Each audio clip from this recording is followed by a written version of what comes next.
Um, Various groups within Buddhism put various different emphases upon or different things.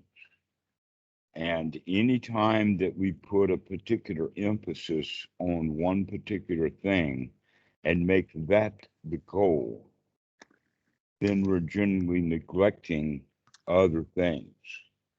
That the Eightfold Noble Path of the Buddha is actually quite a variety of skills, and that anapanasati, when practiced correctly, develops all of those skills, one in turn from the other.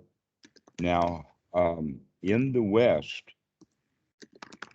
it seems that they put a lot of emphasis upon what is referred to as samadhi, and basically what they're talking about is concentration, which is not really samadhi at all. It's kind of important to get a really good understanding of what samadhi, the Pali word, actually means. And what it actually means is gathering together the factors. So when you have all of those other factors that we were talking about gathered together, that's samadhi. And yet most people are neglecting those other factors, trying to gain concentration.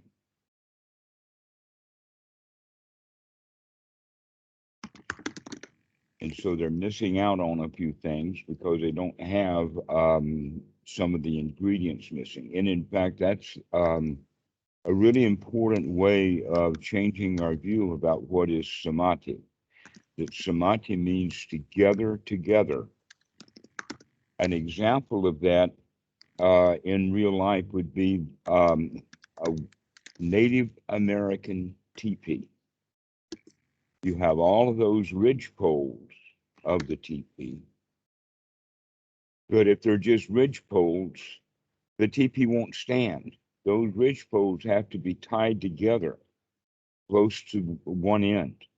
And because they're all tied together, that makes that a samadhi point. And then the other end of each of the poles can be established in the ground and put into arrangement so that now the teepee is very strong. It will not fall over. You can see the same thing with a three-legged or a four-legged stool. That two-legged stools are not all of the factors, so it's unstable. But if you have a three-legged stool, then you have kind of a tripod situation, and that's the weakest, is a tripod, three items. But a chair that has four legs that are equally long, then the chair is even more stable. If one of the legs is short, then it winds up being a three-legged stool anyway. It just rocks back and forth over which is going to be the third leg. But with a four-legged stool, it's going to be more stable. So we have to think about samadhi then is not just concentration, or in fact, it's got nothing to do with concentration at all. It's got to do with gathering together the factors that we need. And in fact, in some cases, concentration is exactly opposite of samadhi. An example of that is frozen concentrated orange juice, right? Does anybody drink frozen concentrated orange juice? No. Concentrated orange juice is not samadhi orange juice. So when you drink the orange juice, you want to put the water back in it to make it complete and whole again. So this is a way of looking at samadhi from a completely different viewpoint, because the Western mind has samadhi as a concentration. So when we recognize that no, samadhi is actually gathering the factors together, we then need to look at what are the factors that we need together. And that's when we begin to see the Eightfold Noble Path in a new light. that in fact many people, when they misunderstand samadhi, they understand in the Eightfold Noble Path as all of these factors are merely aspects to gain a concentrated mind. But the Buddha says that the Eightfold Noble Path is really nothing but sama area samadhi, or right noble collected mind, or a unified mind with its supports and features. Okay, what are the supports then? If samadhi is going to be the gathering together of the factors, in other words, the manufacturing of the stool, what are the various legs of this stool? And that once we have the mind that is fit, Bhikkhu Buddhadasa often calls it a mind fit for work. We can also think of it as an organized mind, or a unified mind that's not split up. So if we look at it as an organized or unified mind, we can see how that operates, in the sense that if I'm telling a lie, then my mind is broken between the truth and that lie. That now I'm a duality inside. I've got two features, but if I'm telling the truth, then I'm just one person. The next point would be that if I want something that I don't have, then the idea is that I feel incomplete, perhaps insecure. And if I get what I want, then I'll feel better because I feel whole. But if I were whole and complete in the first place, if the mind didn't want anything, then I wouldn't go out and harm someone to get it. I wouldn't steal it because I don't want it. So the unification of mind then leads to a natural, high quality Sila. So when beginners, or the introduction to the path, is normally referred to, the Eightfold Noble Path is referred to in three groups: Sila, Samadhi, Panna. And then in many cases, you could say that there is good reason to see that that's the correct order: Sila, Samadhi, Panna. But if we see Sila, Samadhi, Panna as a long-term goal, then we're missing the point. That in fact, Sila can be had very quickly. An example of that is that you're in a situation where there's very little Sila. An example of that would be an argument. You're arguing with someone. To make your Sila perfect, all you have to do is walk away from that argument, and it's over. Okay. What we're meaning now is we're looking at very short-term things, not long-term things. And yet when Sila is practiced in the long-term way, it winds up being something like that the young man becomes a monk, and he's got to behave himself like a good monk for 5 years before he's taught any samadhi at all, which is not the teaching of the Buddha. The Buddha is teaching samadhi, teaching Sila, only in the sense of Sila in this present moment. And all we need to do is get in seclusion. That in fact, seclusion and Sila are deeply related. Just getting away from it all, and your Sila is perfect right then and there. Okay. And in that regard, there is no big job to do with Sila, because all it has to do is isolate yourself. For instance, you and your friends are a gang of bank robbers, and you're about to go in and rob the bank. And you're the getaway driver. And you recognize, wait a minute, all of this is wrong, and all I have to do is just get away from this group. And just by getting away from it, you're no longer the bank robber. You've changed your mind and you've made an action and you've gotten away with it, away from it. And because you've gotten away from it, you weren't in it. Okay.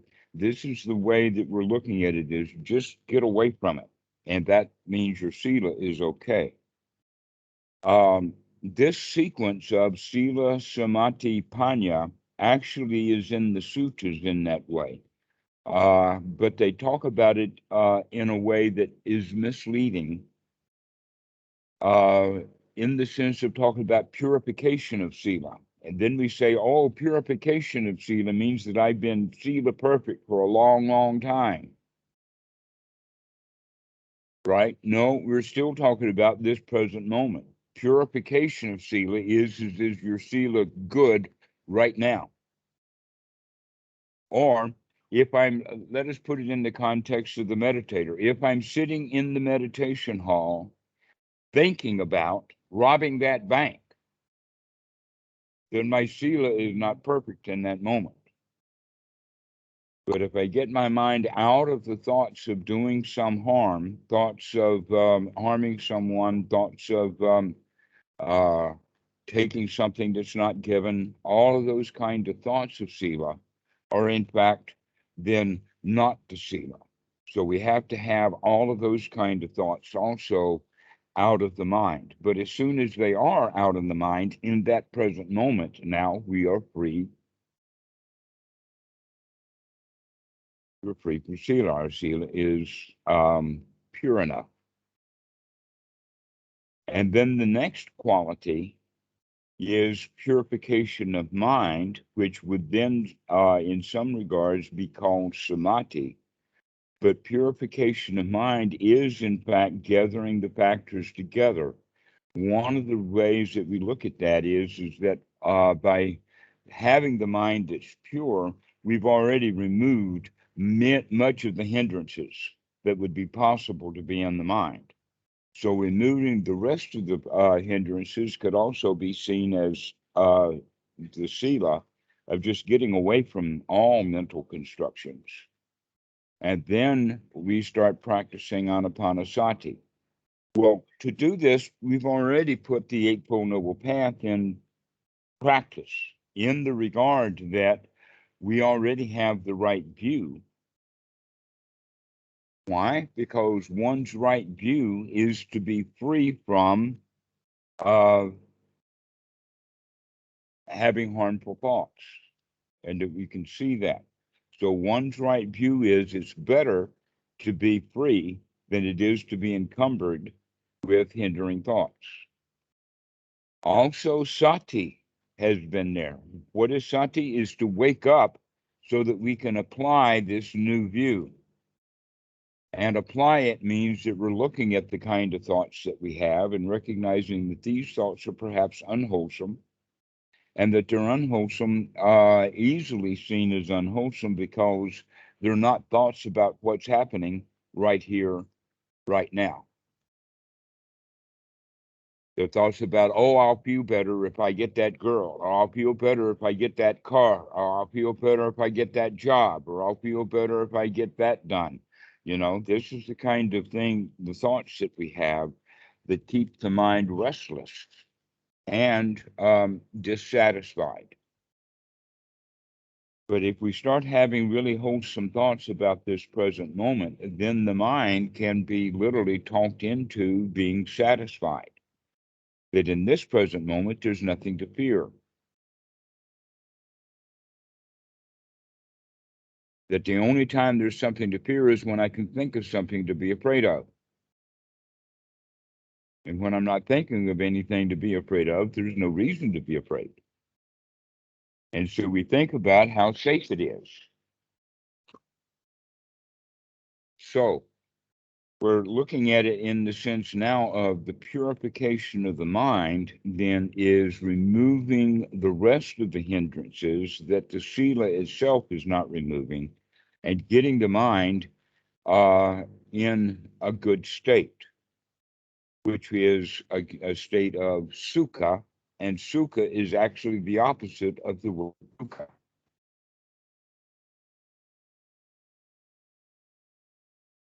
mind applied to the wholesome and sustaining the wholesome, and the mind free from hindrances, and the kind of thoughts that we have are gladdening thoughts, wholesome thoughts. We're actually now developing or gathering together the factors of the first jhana. There are 5 factors to the first jhana. Number 1, and the most important one, is free from hindering thoughts, free from the past, free from the future, free from restlessness, free from worry, free from doubt, free from, oh, what's the point? Okay, and once we're free from those kind of thoughts, we can only be free from them by applying the mind to make sure that the mind is free from those kind of things, and then we sustain that freedom. So applied and sustained thought, gladdening mind brings on the Sukkha. The Sukkha then, as it develops into piti. And the piti and the Sukkha together with the mind means that now you've gotten the factors together for the first jhana. That's the Samadhi. But there's no concentration in there anywhere other than perhaps using the word sustained thought, in the sense that we keep having one wholesome thought after another, after another, after another. Okay. So then we say purificate the third stage. And by the way, this sutta that I'm referring to is sutta number 24, with purification of Sila, purification of the mind, and then purification of view. And the view here that we're purifying is the view about the self. Because when we're developing the first jhana, if we're really looking at what's going on, we can recognize that that selfishness can occur, but it only occurs when the mind has hindrances. If there's no hindrances in the mind, then selfishness does not occur. And so the personality view, then the purification of view, is to come to understand that I'm not a fixed entity, that I keep changing. Sometimes I feel like a nut, sometimes I don't. Sometimes the mind is hindered, sometimes it's not. Sometimes it's pure, sometimes it's hindered in that way, sometimes hindered in those ways. But if we look closely, we can recognize that things are actually in process, in turmoil.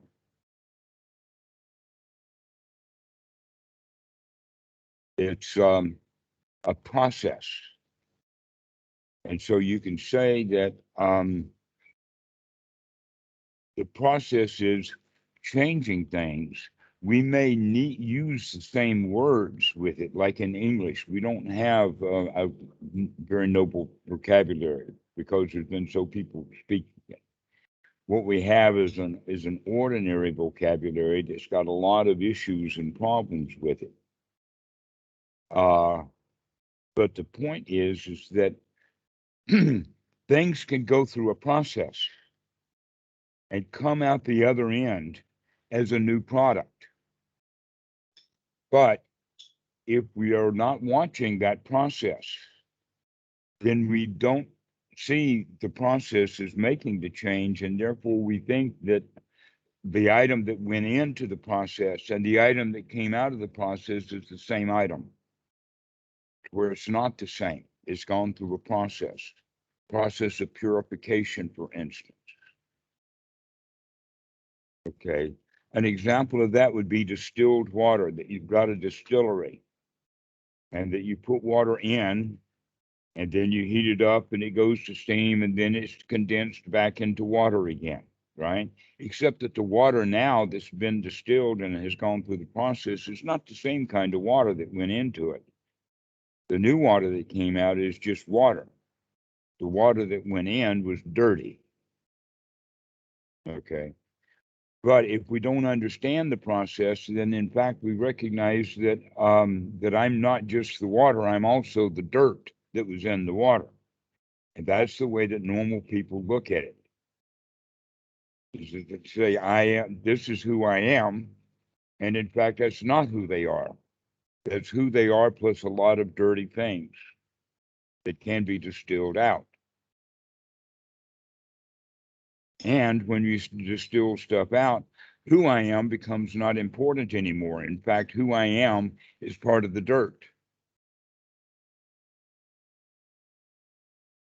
That pond water is different than seawater, and seawater is different than rainwater, and rainwater is different from laboratory water, and laboratory water is different from toilet water, etc., like that. But you can take all of that water and distill it and come back to really pure water. And once it's pure water, you don't know whether that water came from the sea or from the toilet. Doesn't matter. That the distinctions we made, I am this water, is actually just the impurities. When we distill everything out, then that purity of view is that who I am is not important, but what is happening in this present moment is best to pay attention to what's going on. So this Sila Samadhi Panna actually is a beginner's process. Once the Panna starts in, now the path changes from an ordinary path to a noble path. You could go so far as to say there is an eightfold path that people start on. And if they're practicing correctly, then they gain enough wisdom to turn the whole path upside down. So now the path becomes Panna, Samadhi, Sila. So that Sila becomes the outcome, just the natural outcome of the correct path. So in the beginning, for the child, we have to go against the child's greed, or we could even say goes against the child's nature. The child gets angry and he wants to go beat up his childhood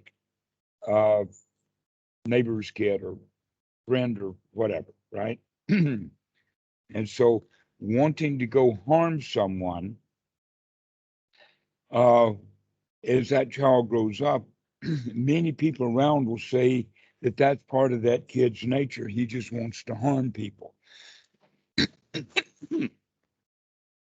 But in fact, his propensity to harm people is just a habit, but it's not who he is. He can change that he can distill that out, right? This is the important point to be recognized, is that this moving from ordinary eightfold path into the noble eightfold path is basically the realization that I can change, that I'm not fixed. This is the new personality view. Now, in the West, because of psychology and other things like this is not really that difficult to see.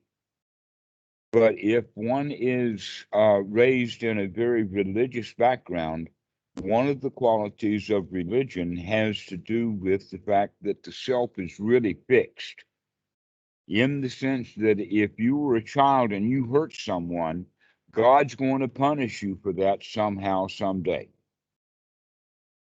Which means that our past is carried on into the future through the present, and that it's accumulation of dirt, in the sense of accumulation of actions. And so basically what we're looking at now is that the habit patterns of the mind as we grow up means that we're just repeating the same thought patterns that lead to the same actions.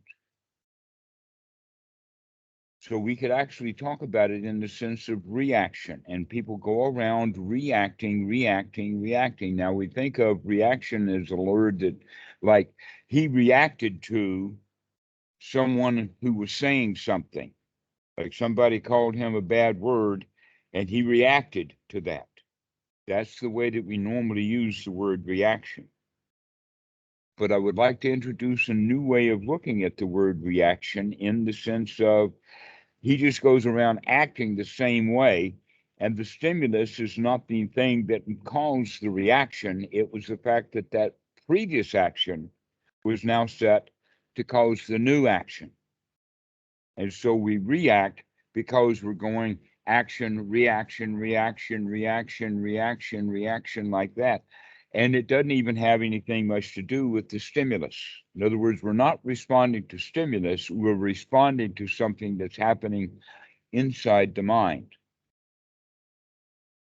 That's what real reaction is. And the Buddha makes a big point about this in the teaching of Paticca Samuppada, in the sense that we don't, as human beings, live in the real world. We do not react to the real world. That when the real world comes into the senses, like the word seeing, when something comes in and we see it, then we process it. We try to figure out what it is that we've seen. And when we do figure out what it is that we've seen, then that's what we react to. We don't react to the reality of it, we react to what we've made of it. And guess how we make up stuff? We use our past. In other words, if I look out there and I see this object and I recognize it as a tree, look at that word recognize. I recognize, which means I retake that image that's in the eyes and bring it into the mind as a tree. Which means actually humans will all agree that that object out there is a tree. Well, if they speak English.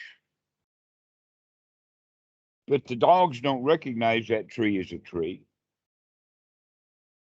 We live in South Thailand, which means that there's a lot of coconut. The primary industry here on this island is coconut. And nobody climbs any trees to get the coconuts in Thailand. You know who does that? Apes, monkeys, a particular variety that's known in South Thailand. They call them monkeys, but they're actually baboons. They have a very, very short tail. They have the red butt. They've got the great big jaws.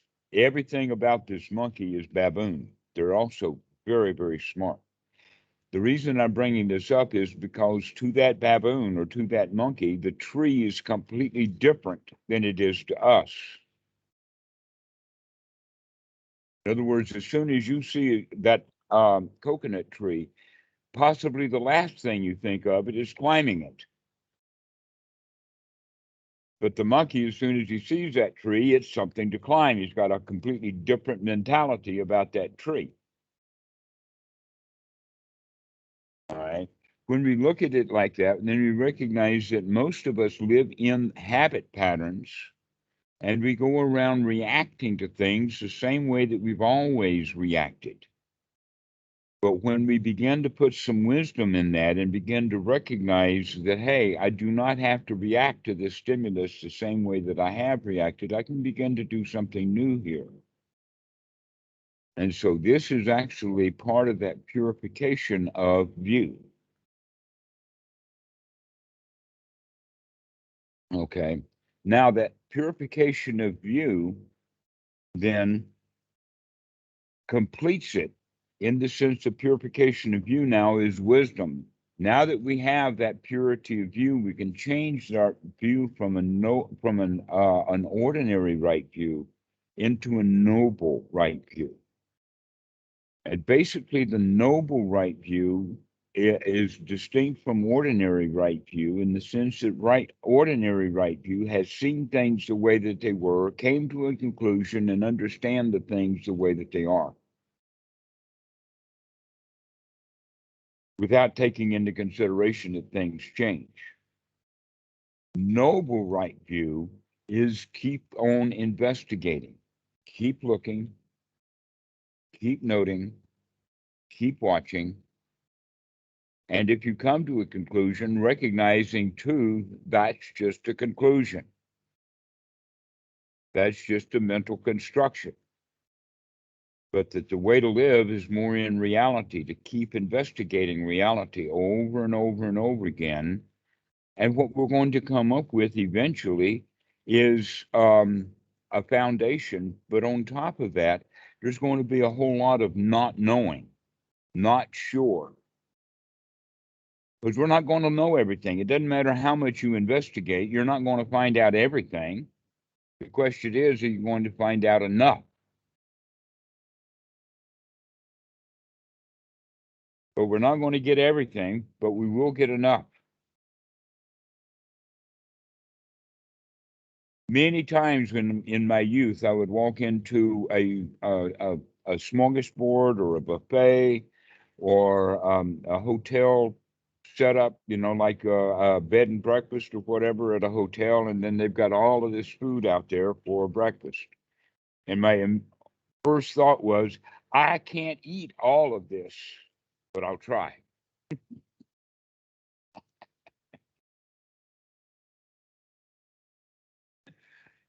Well, we have that idea about knowledge too. I can't learn everything, but I want as much as I can get. I want to know all about it, right? Rather than recognizing, no, there's a point where we can have enough. And so this is also part of wisdom, is to recognize that we've gotten enough, but we still need to continue to investigate. That investigation is, in fact, one's right view. You can actually see that in the word. In other words, if you viewed something, like taking a mental photograph of it, then we think we know what it is. But in fact, it might change. It might have gotten old. We need to keep looking, reinvestigate it from time to time to make sure. An example of that would be a network administrator. Just because he brought the network up and everything, every hard drive and every connection is there, doesn't mean that it's going to stay that way. He's got to keep checking. Got to keep checking, make sure everything is up. All right. So this is what we then mean by the Eightfold Noble Path is a process that starts at an ordinary state and then becomes noble. So there's actually two paths.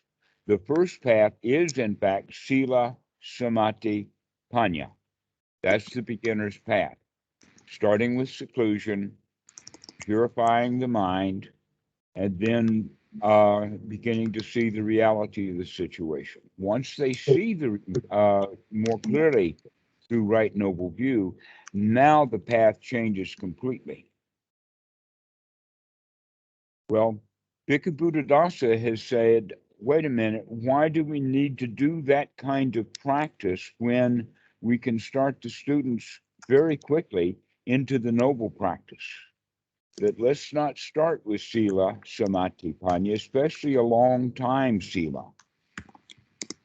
That we can actually just start immediately by getting away from it all, and now our Sila is perfect. Okay. If the Sila is perfect in the beginning, with no place else to go, because we've gotten those kind of thoughts out, now we can go immediately to the noble path in the sense of developing wisdom and samadhi together. Now, wisdom and samadhi together, I'm kind of making a slight change in the definition of the word samadhi, giving a more conventional definition of it. But if we go back to the fact that real samadhi is gathering together the factors, then we can see that we're working with samadhi and Panna together. And that the outcome then is a purified Sila that's really pure, because if the mind is finally completely organized, completely unified, then there is no desire, need, or reason to, let us say, break the precepts. that people break the precepts out of several reasons. One, out of wanting things that they don't have, greed, ill will, and delusion, and also out of habit. Once they start greed, ill will, and delusion, they get in the habit of greed, ill will, and delusion, and they begin to live their lives in greed, ill will, and delusion, suffering the ramifications of the results of that. But when we come out of that kind of thinking into the thinking of having the mind in a very pleasant state and developing that Sukkha and the other factors, now the mind is really fit for work. So another way of talking about it is that in the Mahasi method, they teach the students noting first. That's the first thing that they teach. The problem with that is that the students are taught to note whatever is there. Well, if whatever is there is stinky garbage, then that means that there's going to be a whole lot of noting of stinky garbage. If there is fear in the mind and they're doing Mahasi noting, then they're going to be noting a lot of fear. If there is disgust in the mind and they're doing the Mahasi method of noting, then they're going to note a lot of disgust. If there is despair in the mind and they're noting it, then they're going to be noting a lot of despair. Actually, these three things, fear, misery, disgust, despair, are actually part of the stages of insight of the Mahasi method. Well, what that means is that the mind is not free from hindrances, because fear, misery, disgust, and despair are actually